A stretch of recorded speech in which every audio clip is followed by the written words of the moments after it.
Raleigh, you had a great sentiment today. You said, ministering to multiple generations does not mean dumbing the church down. It means breaking the church open. And then you talked about how that works in three different spheres of life and community. Tell us more about what you meant by that. Whenever one raises the question, how might children, how might teenagers be fully engaged in the ongoing life, in the full life of the church, very often people see that to mean dumbing the church down. Worship has to be done more simply.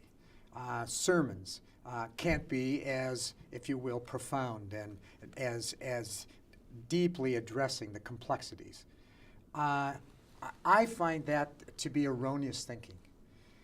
My understanding and my experience of what can happen when the whole people of God, intergenerationally, have opportunities to be present with one another, it's rather how to think about each of their particular, if you will, ways of being in the world, how to make space and create opportunities, intersections for those ways of being in the world to bless one another, open up life to each other, while at the same time honoring those uniquenesses and approaching them in such a way that there is time given for children to be doing what children do, octogenarians to be doing what octogenarians do, 13-year-olds to be doing what 13-year-olds do. Consequently, in our research, what we discovered is the most lively congregations who were most profoundly impacting young people and adults as well worked at ministry very intentionally in three spheres of influence. First, the intergenerational community of faith, the congregation.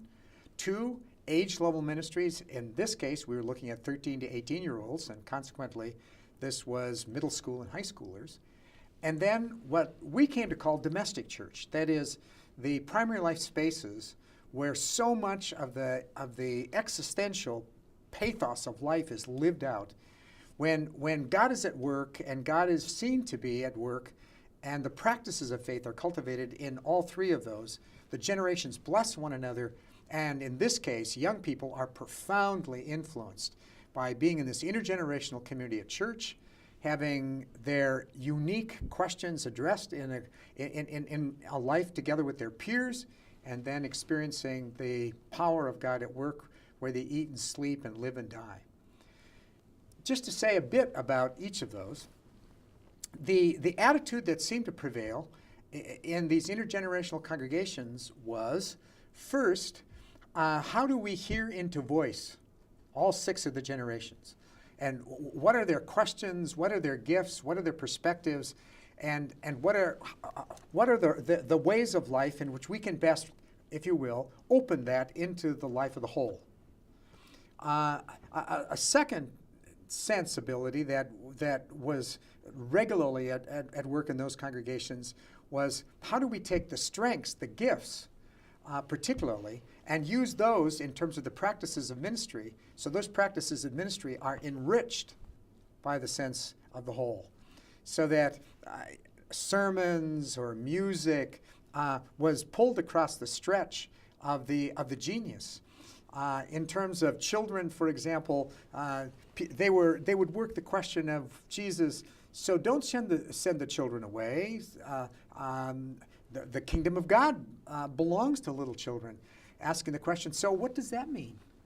What does it mean that children are for us, if you will, a metaphor, a symbol, an actual real group of people at the core, or the heart of the reign of God? So we discovered in this research the openness toward deeply investigating what I would call the existential strength and profundity present in all these generations, and then, if you will, brokering that into the life of the congregation. So that one might have choirs with children in them, as well as middle-aged, as well as seniors. One might have mission trips where these people were blessing each other. In terms of age level, almost every generation of teenagers not only has their own way of getting at particular existential questions, like, what does it mean to be in a relationship? I feel like I'm all clumsy and thumbs as I'm being with someone of the opposite sex, or I don't know how to be a friend, or how do I do what do I do when I'm dissed? Every generation works out those deep existential questions, but they do so in differing modes. Today, one of the major modalities for that is social media, and for young people to be able to navigate the world of Facebook in terms of what is this, what does it mean to, if you will, be abusive to someone? What does it mean to bully someone? What does it mean to unduly expose someone? What does it mean to truly, if you will, be a person of compassion with another person?